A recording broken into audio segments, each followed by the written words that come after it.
Jai Guruji, this is the day 10 of the series, and today we are going to talk about 31st May.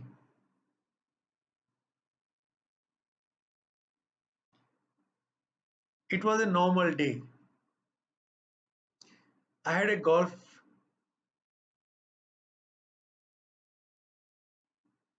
game planned, and I was heading there early in the morning, must have been before 6 o'clock, and I got a call from Singla uncle.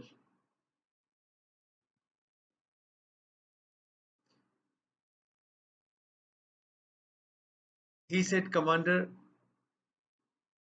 Guruji is not well. Request Sangat to pray for him. Guruji is not well. We are well because of him. He takes care of us. He is the provider. He is the master. And he is not well, and we are supposed to pray for him. And then he said, ask Sangat, Gurgaon Sangat, to pray for him. So I turned back, came home, all kind of thoughts going on in my mind, but assumed it is one of those things and a test that Guru has thrown at us.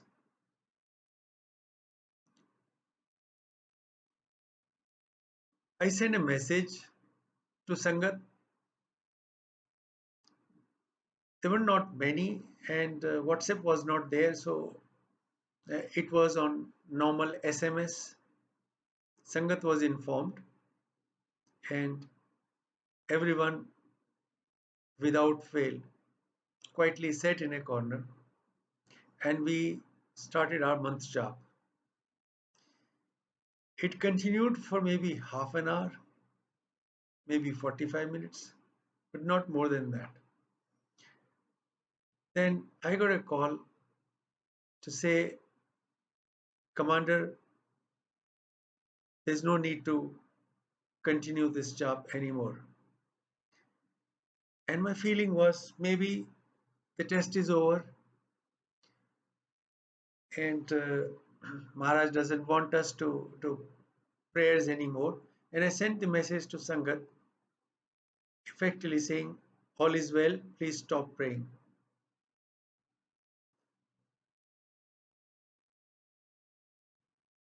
After some time, I got a call from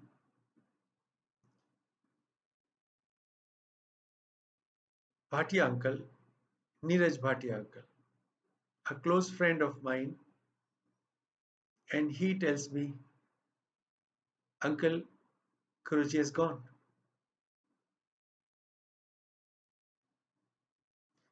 Now, if anybody else, I wouldn't believe this.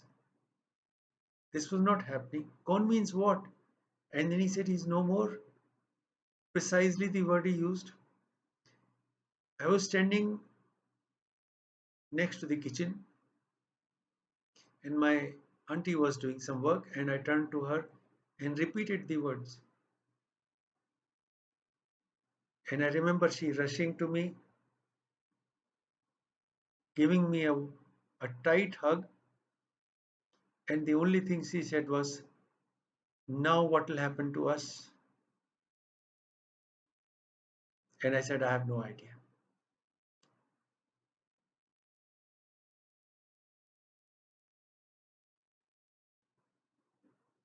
This was perhaps my life's worst moment.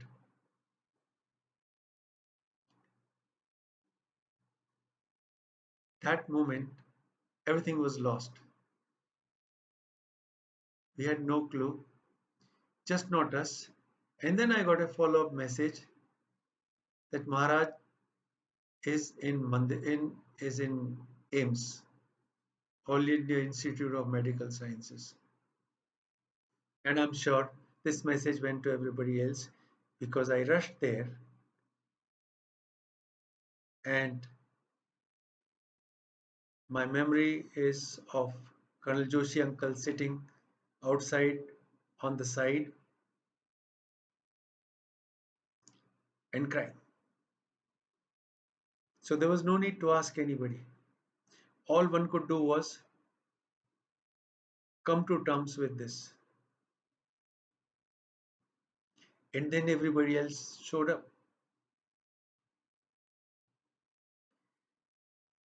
Nobody was talking to anybody, but the whole complex was full of his fragrance.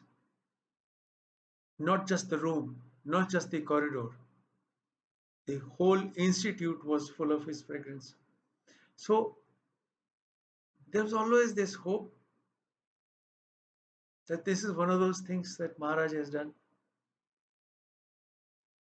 and the one who gives life to everybody isn't going to go like this. And that he loves his Sangat so much. This is not happening. But then that is how it happened. And then I saw miserable faces. But I don't want to describe it beyond this point. There's a reason why I'm telling you this.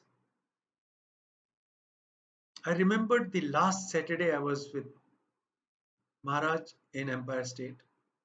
And I remembered that when I queued up to take Agya to go home, he leaned to the side, called me out, and asked me to go from where I was standing. He says, Commander, go home. Now I was regretting, oh, if that was going to be the last moment, why didn't I look up?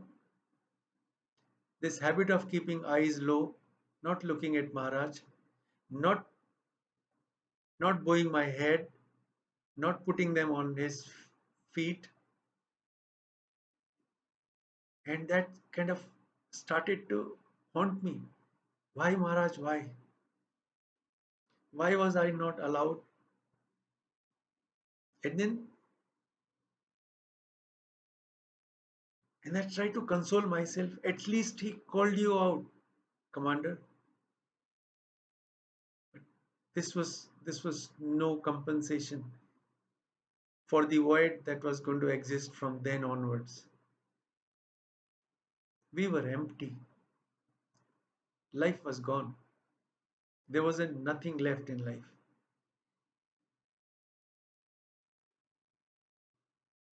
And then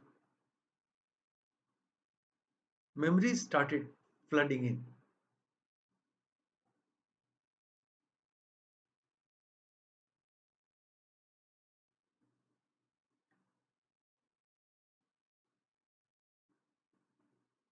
I remember when, like every other Sangat, we used to bow at his lotus feet. I used to grab his feet, but I always found his charan in beautiful socks. So I had this desire that, that someday I'll get a seva and I will be able to grab his feet without the socks. I just wanted to touch them. I just wanted to feel how it felt like. And then thought that moment will never come. And then I just, like in a trance, I just walked towards the ICU. No one was allowed to go there. There was nobody there. And as I was standing there, lost,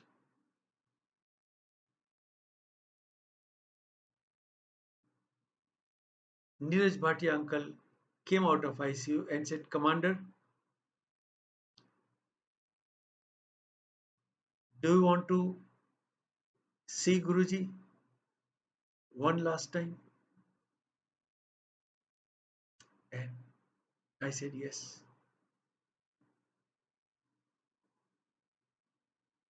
I went inside. There was Maharaj on the bed with his feet, with his charan, without the socks, and I grabbed them with both my hands. And I just thinking, you won't forget, Maharaj. You will not forget. Whatever, whatever I asked for, even at that moment, he fulfilled that desire of mine.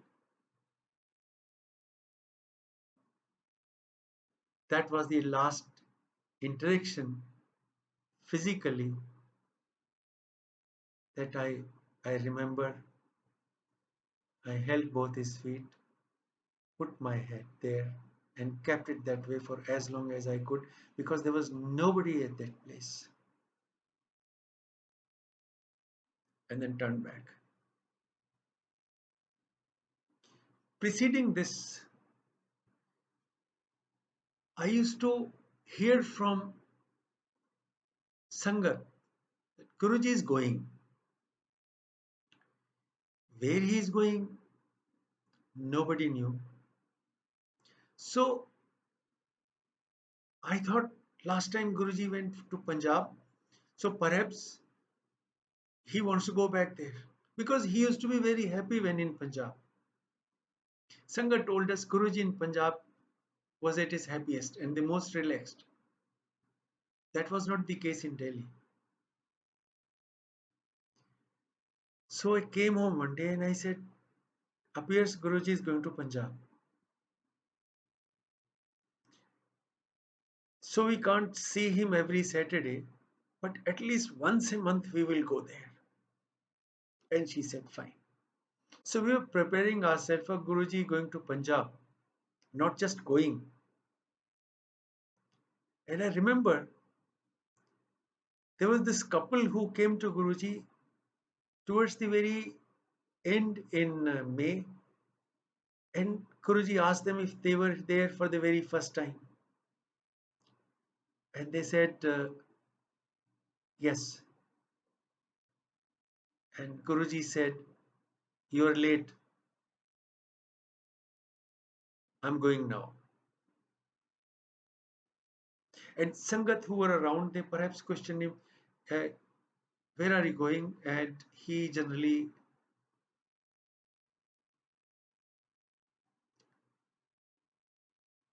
answered in a manner that he didn't answer the question. And it all started getting to add up. From this point to the last rites at Bade Mandir, I'm going to skip the entire chain of events. Don't want to remember them. I just remember my wife telling me at that night before she had a dream and Guruji was seated in the center of the hall, not at his asan on the side, but in the center, in those very clothes which he wore the very last day. And she wanted to sit with him, and Guruji said, you go out. She didn't like it, and so she did not want to go. Guruji told her for the second time, you go out and do seva. These people who are sitting with me here are sick. So she reluctantly went out and told me that this is the dream she had seen.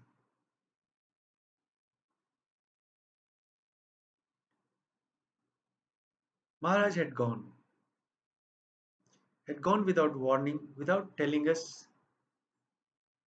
and all of us essentially presumed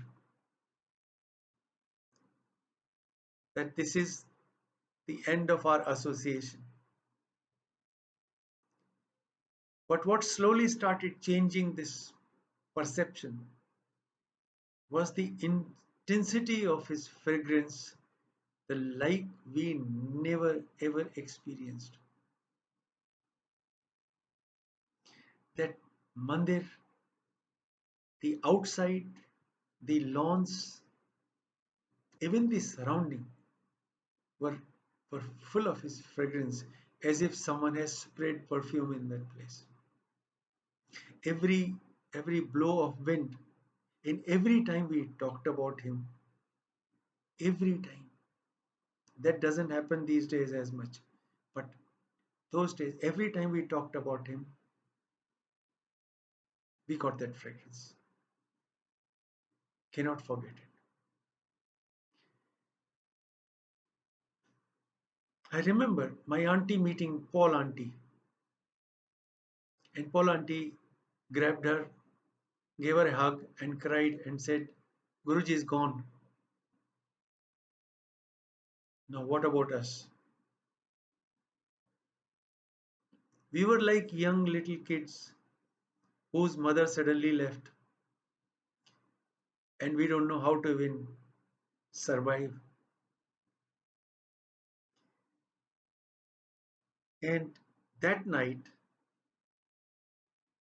Commander Auntie had a dream that there's a satsang, this whole lot of sangat sitting there, and at the end of satsang, Guruji appears from behind a curtain, which is also there, close to the asana. And Auntie looks at him and says, Guruji, you are here? And Guruji says, then what? You guys are thinking I'm gone? I'm here. I have not gone anywhere else. And that Paul auntie, she was crying. She doesn't know. So you go and tell her that I'm here. I'm not going anywhere. I'm not leaving my Sangha.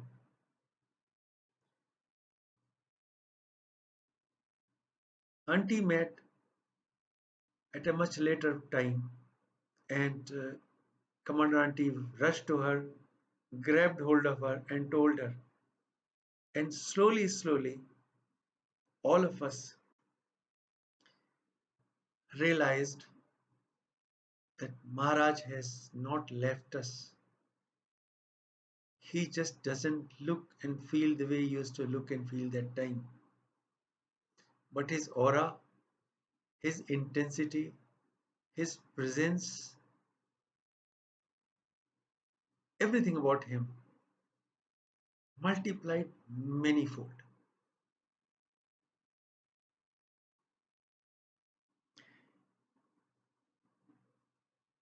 And slowly and surely, Sangat started to feel normal again.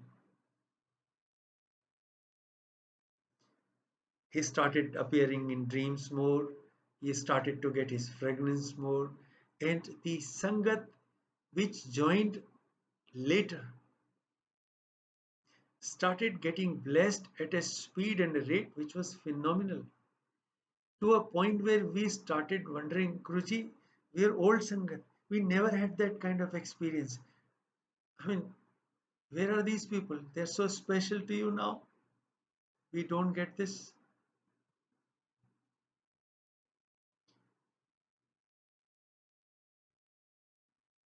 And that was that.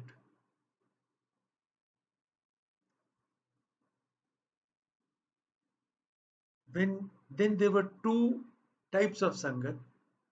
One who saw Guruji in his physical form and body, and those who did not.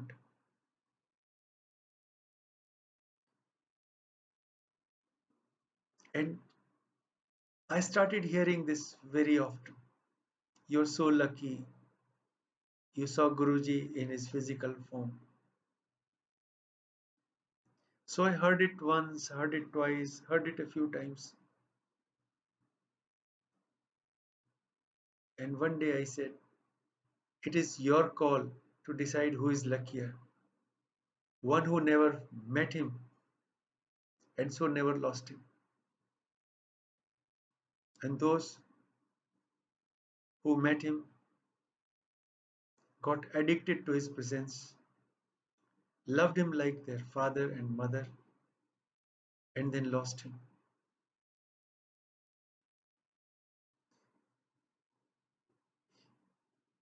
You have no idea what it feels like to have had that experience and to not have that experience today.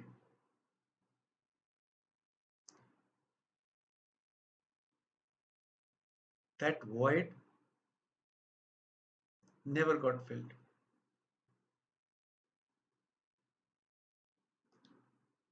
We lived our life till 31st of May. After that, it's just the memories. My satsang is just memories.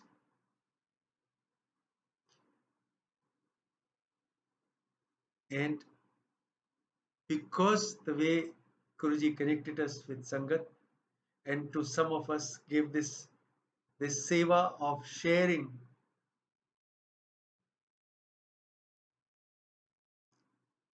our beloved Guruji's Mahima and his legacy, and what it was like to have been in the same room, to have inhaled this very air that Maharaj exhaled from his own body, and to have had touched him and felt him, to have had those reassuring looks, to have had the opportunity to listen to him, to say, Commander Ashkar. That reassurance never came back. But we know Guru is with us. And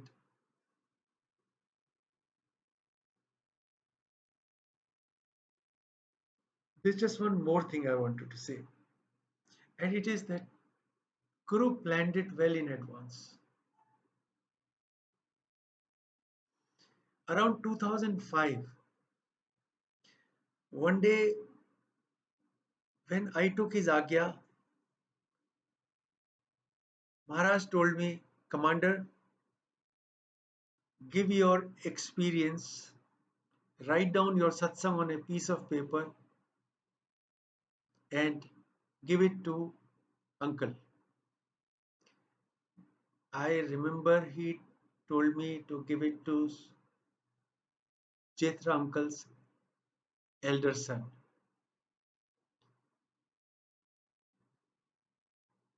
And I did not know what it was for, but I dutifully wrote it and handed it over. Then that was that.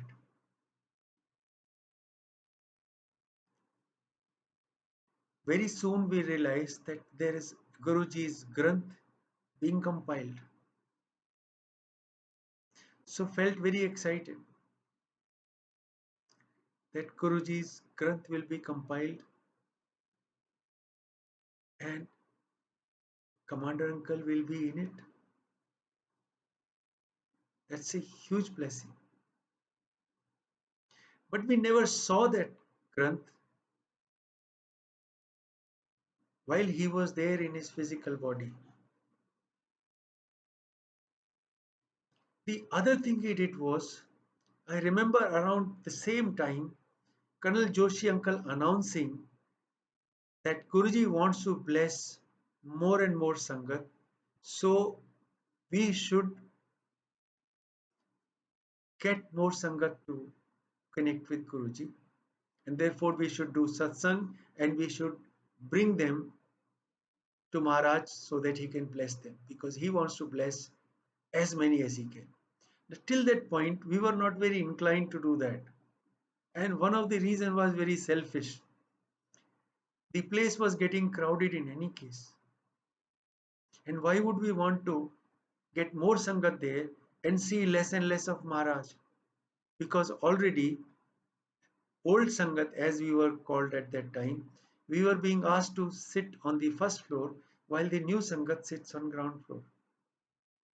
But then I remember uncle giving us the incentive also, that if you are accompanied by a new Sangat, then you can come more than once in a week. Or for that matter, as many times you are accompanied by a new Sangat, you can come. If not, you can only come once in a week. So that incentive was awesome. We would simply get hold of somebody and say, come, we'll take you to our Guruji. Say, who Guruji? Say, don't worry, just go there, have langar and come back. This is fine. And then all we wanted to do was just be there one more time in a week. And then these satsangs which had started in Gurgaon, they multiplied and Sangat grew large and large. In 2006, Maharaj came to Gurgaon, held his, essentially to my memory, first public uh, function. And now look back, it all added up because Maharaj wanted to bless Sangha. And one last bit. Normally, the calendars were distributed in a very small numbers and for a limited period of time. But the calendar which was released in 2007, it had two special features. One, for the first time, that word blessings always Guruji was printed on the calendar, and that calendar distribution continued on and on and on till perhaps April, May itself. As many as you want. That doesn't happen. That wasn't normal, but that did happen. But at no stage did Maharaj allow us to get even a remote inkling of what was coming. It came.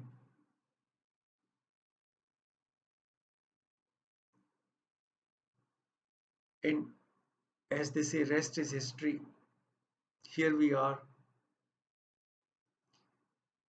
But for the fact that we have Sangat, we have each other, and we have his memories, and we have this seva that we do to share those divine moments with Sangat, which has followed us and which we have been fortunate to point them towards our Guru.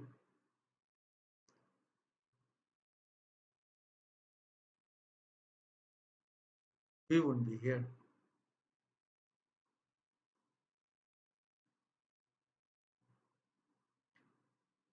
And I will just conclude this with one last moment. A lot of Sangat, perhaps when they say Guruji should have called us, even if it was just for once, I think people like us,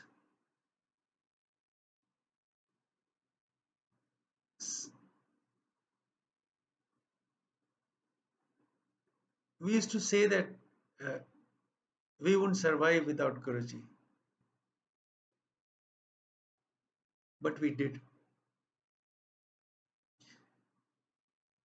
We were lying. We survived. Pretty shameless of us.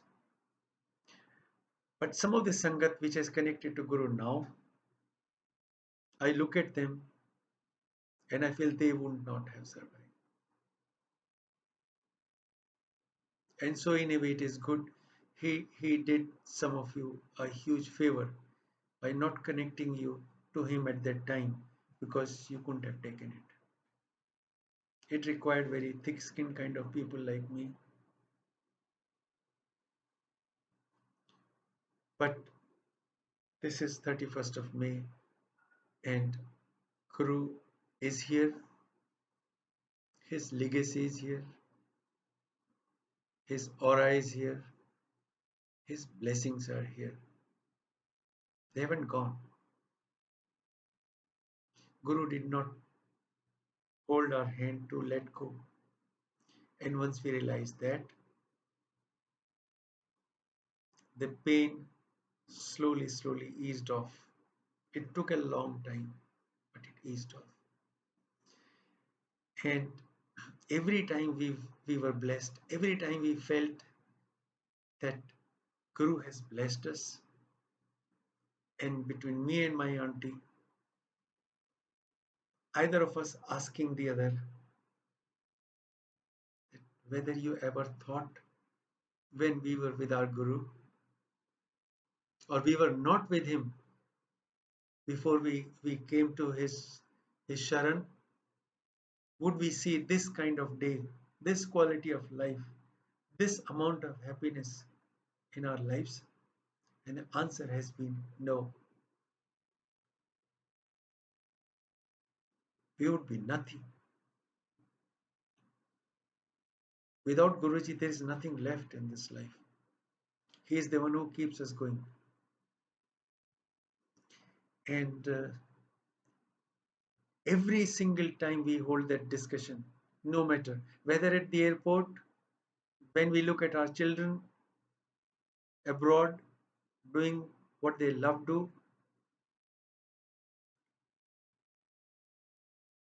doing what they love to do, and we having the life that we are having, and we talk about it, his fragrance never fails to be with us. Never. It's like reassuringly telling us, my children, I'm here. It's because of me, which is so true. I'll conclude with one small example from Mahabharata.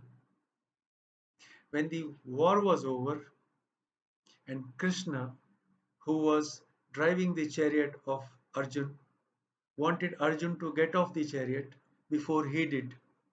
But by that time, Arjun, out of his sheer arrogance, thought since he had won the war, he deserved to be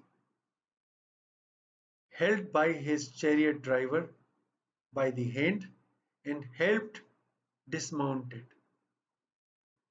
That's how a winner is respected and honored.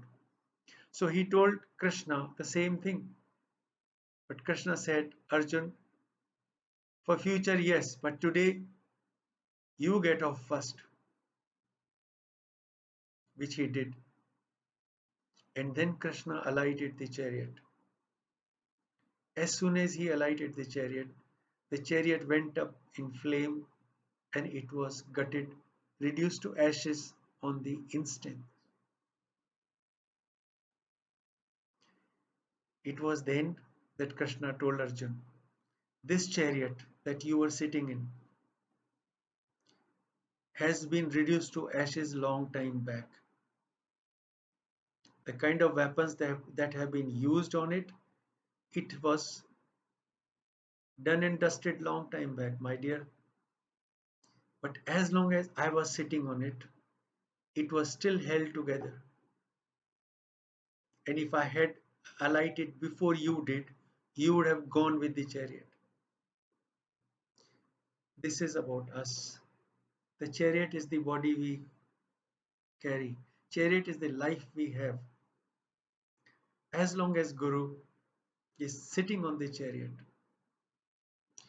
we are here in spite of everything else that we have faced, which perhaps has reduced us to nothing. As long as Guru is sitting on this chariot will feel and behave normal. Just don't let Guru dismount your chariot and you'll be okay. He is here, the greatest of all, the biggest of all, the ultimate supreme power that we were fortunate and you are fortunate to have experienced in our own life like nobody else has done. Jai Guruji.